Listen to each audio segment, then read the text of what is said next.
राहुल गांधी के 2 दिवसीय प्रदेश दौरे को लेकर बुधवार को प्रदेश प्रभारी अजय माकन किशनगढ़ पहुंचे। राहुल गांधी 13 फरवरी को किशनगढ़ और पुष्कर विधानसभा में रहेंगे और सुरसुरा गांव में तेजाजी महाराज के धाम में धूप देने के साथ ही रूपनगढ़ में ट्रैक्टर रैली निकालने के साथ ही किसान सभा को भी संबोधित करेंगे।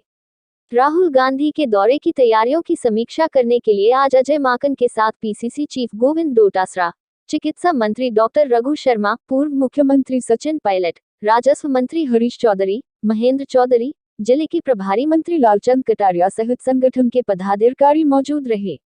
पत्रकारों के साथ बातचीत में माकन ने कहा कि केंद्र सरकार की हठधर्मिता ने देश में किसानों के साथ घोर अन्याय किया है और इसके खिलाफ कांग्रेस आवाज बुलंद करते हुए किसानों के साथ खड़ी है।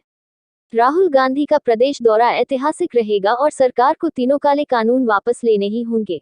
यार ये दौरे राहुल जी का 12 और 13 तारीख को राजस्थान दौरे के लिए हम लोग तैयारी के सिलसिले में आए हैं और राजस्थान के हमारे कांग्रेस के सभी वरिष्ठ नेतागण यहाँ पे उपस्थित हैं और सब लोगों की ये कोशिश है कि राहुल जी का यह दौरा ऐतिहासिक हो और इसलिए सब लोग ये चाह रहे हैं कि ये दौरा ऐतिहासिक हो क्योंकि विषय भी ऐतिहासिक है। जो 3 काले कानून केंद्र सरकार ने किसान विरोधी काले कानून लेकर के आए हैं उसके विरोध में पूरे देश भर में किसान आज आंदोलन कर रहे हैं।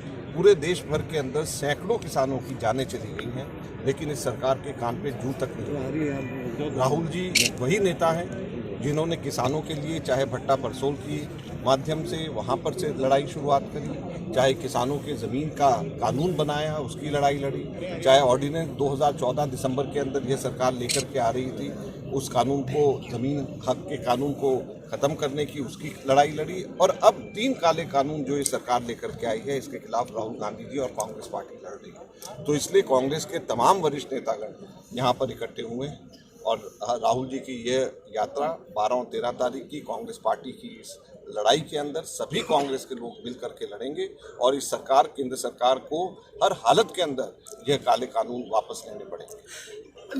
प्राइम मिनिस्टर लगातार कह रहे हैं कि वो बातचीत के लिए तैयार हैं और जो बिल है उसमें अमेंडमेंट के लिए भी तैयार हैं। देखिए किसान ये कह रहे हैं कि ये कानून वापस लिया जाए जी।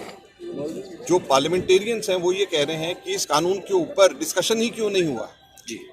जब पार्लियामेंट के अंदर जब ये बिल लेकर के आया गया पूरे के पूरे देश पूरी दुनिया ने देखा कि राज्यसभा के अंदर लोग डिवीजन मांग रहे थे जी।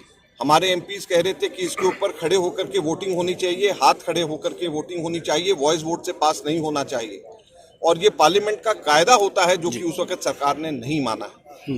ये पार्लियामेंट के अंदर मुख्य जितने इतने महत्वपूर्ण कानून होते हैं उसका कायदा होता है कि पार्लियामेंट से पहले लाने से पहले स्टैंडिंग कमेटी के अंदर डिपार्टमेंट रिलेटेड स्टैंडिंग कमेटी के अंदर डिस्कशंस होते हैं। हर कानून के अंदर ये डिस्कशन होता है तो इन कानूनों में क्यों नहीं डिस्कशन हुआ? तो सरकार किस बातों से डर रही है? तो इसलिए हमारा ये कहना है कि जो कानून लाया ही गलत तरीके से गया है तो उस कानून को वापस लेकर के सही तरीके से आप उसको डिस्कशन करिए। इस पे किसान भी राजी, सभी की सभी विपक्षी पार्टियां भी राजी, पूरा का पूरा देश राजी। तो सिर्फ चंद अपने मित्र पूंजीपतियों को राजी रखने के लिए पूरे देश को ये आग में क्यों झुलसा रहे हैं प्रधानमंत्री और भाजपा? आज हम लोग उनसे ये पूछना चाहते हैं।